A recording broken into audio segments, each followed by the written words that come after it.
Okay, so you know how we go about our day-to-day lives and like everything feels pretty real, solid ground under our feet and all that. Yeah. But what if I told you that all of this, like literally everything we experience could actually be a giant, incredibly detailed computer simulation? Well, that would certainly shake things up a bit, wouldn't it? Right. It Yeah. it kind of sounds like, something straight out of science fiction. It does have that kind of mind-bending quality for Right. sure. Yeah, but the thing is, this isn't just a Hollywood plotline. Oh, no, not at all. This is an idea that philosophers and even some scientists, like legitimate scientists, are actually seriously debating.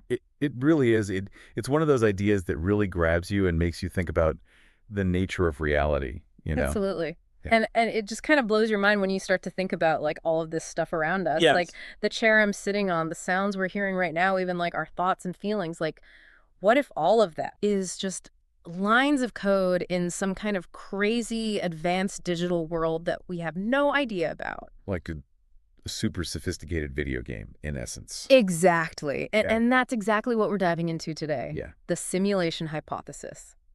We're going to really try to unpack it all. Unpack it. Like, where did this idea come from? Mm-hmm. What are the technological advancements that kind of make it seem a little less crazy? Yeah. And what are the huge, like really huge questions it raises about, life, the universe, and everything? And maybe even more than that, right? Right.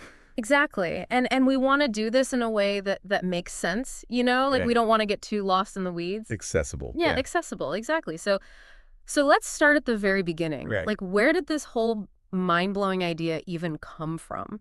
Well, the idea that what we experience might not be the whole truth has been around for a while. Yeah. Philosophers have been debating the reliability of our senses for centuries, Oh, yeah, for sure. whether they really give us an accurate picture of reality.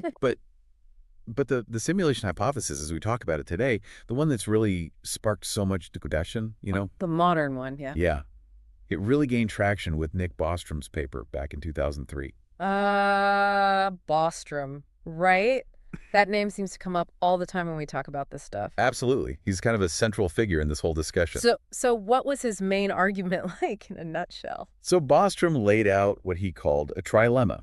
A trilemma. Yeah, basically three possibilities, one of which must be true. Okay, I'm intrigued. Lay it on me. Okay, so first he suggested that human civilizations, they're very likely to go extinct before they ever reach a point where they can create these like super advanced ancestor simulations. Ancestor simulation. Yeah, simulations of their own past that would be indistinguishable from reality as we know it. So like we wipe ourselves out before we get smart enough to make those kinds of simulations. Exactly. That's possibility Well, number you one. Got it. What's the next option?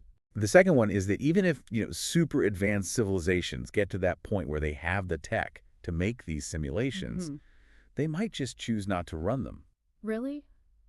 Yeah. Why would they do that? Well, there could be a number of reasons. Maybe they're like, whoa, this is ethically kind of murky, creating all these simulated beings. Yeah, that's a whole other can of worms. Right. Or maybe it's just too expensive. Like the computing power needed would be astronomical. Right. You need like a galaxy-sized computer or something. Yeah, something like that. Or maybe they're just not that interested in reliving the past, That's interesting. Like maybe future civilizations are off doing way cooler stuff. Exactly. They've moved on to bigger and better things. So that brings us to option number 3, the one that's really at the heart of the simulation hypothesis. Precisely. The possibility that we are already living in a computer simulation. Whoa. Okay, that's a pretty bold statement. Yeah. So how does Bostrom get to that conclusion? Well, his argument is based on probability. Probability. Yeah. So he says if advanced civilizations can create these super realistic simulations, and they actually choose to run lots of them, then there would be a truly vast number of simulated beings out there. Okay. Way more than the number of beings in the original or base reality. So it's like if there are a billion simulated universes and only one real one, the chances of us being in a simulated one are pretty high. Exactly. It's all about the numbers. Yeah. If there are way more simulated minds than real ones statistically, it's much more likely that we're one of the simulated ones. That's a really interesting way to think about it. And when you look at how fast technology is advancing, especially with things like virtual reality, it kind of makes you wonder. It does, doesn't it? Like, Right. think about how far video games have come. Oh my gosh. Yeah, from Pong to like those crazy immersive VR experiences. It's mind-blowing. Yeah. And if that trend continues, who knows what the future holds? Right. And speaking of the future, Elon Musk has talked about this a lot, hasn't he? He has. He's a big proponent of the simulation hypothesis. Yeah, and he's not just some random guy. He's like actively shaping the future with all his companies. Absolutely. He's really pushing the boundaries of technology. And he's said that he thinks the odds of us not being in a simulation are like 1 in billions. Yeah, 1 in billions? That's a pretty strong statement. It is. It makes you think he must have some pretty interesting insights. For sure. It it definitely adds weight to the argument when someone like Elon Musk takes it seriously. And it's not just tech people thinking about this. Some scientists are exploring the simulation hypothesis too, right? Yeah.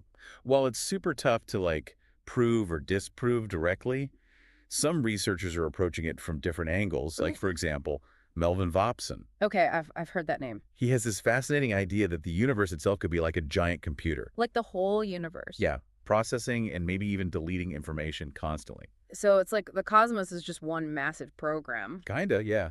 It's a really abstract idea, but it's trying to find a connection between the laws of physics and the principles of computation. It's a pretty wild thought.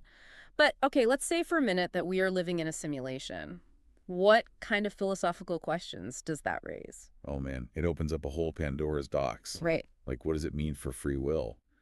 Are we really making choices, or is it all just predetermined by the code? Right. Like, are we just puppets on strings? In a sense, yeah.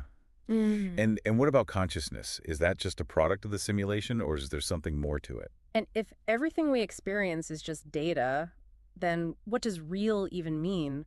Exactly. It challenges our whole understanding of reality and our place in it. It's enough to make your head spin. But we do have to remember that not everyone buys into the simulation hypothesis, right? Of course. There are some pretty strong counter-arguments out there. Like what? Well, one of the biggest ones is that it's really hard to prove or disprove. What do you mean? Well, there's no experiment we can do right now that would definitively tell us if we're in a simulation or not. Oh, I see. Because any result we got could just be part of the simulation itself. Exactly. It's like trying to find the edges of a map when you're inside the map. Ah. And another big challenge is the sheer computing power it would take to simulate a whole universe down to the tiniest details. Yeah, like every single particle and all the interactions between them. It's mind-boggling. We're nowhere near that level of technology. And some people say it might even be impossible based on the laws of physics. That's a common argument for sure. But even if it's not scientifically proven, the simulation hypothesis has definitely captured people's imagination. Oh yeah. You see it everywhere in movies, books, TV shows. It's like a cultural phenomenon. Totally. The Matrix is the classic example. Oh yeah, everyone loves the Matrix. Right. A world where humans are unknowingly trapped in a simulation. And there are tons of other stories that play with similar ideas. Yeah, exploring the boundaries between reality and illusion. Why do you think these kinds of stories resonate so much with people? I think it's because they tap into our deep-seated curiosity about existence. You know, what is real? What is our place in the universe? Yeah. Those big questions. Yeah, and maybe it's also because technology is becoming so powerful and we're seeing these incredibly realistic virtual worlds. That's a good point. The lines are getting blurred between what's real and what's simulated. And then those fictional portrayals can actually influence real-world discussions about the simulation hypothesis. It's this fascinating feedback loop. And I bet a lot of people have had those moments where they're like, wait a minute, have I been here before? Oh, yeah, déjà vu. Yeah, or like weird coincidences that make them think maybe this is a glitch in the Matrix. I've definitely had those Me moments. too, but we probably shouldn't read too much into those, right? Probably not. Our brains can play tricks on us. True. Hmm.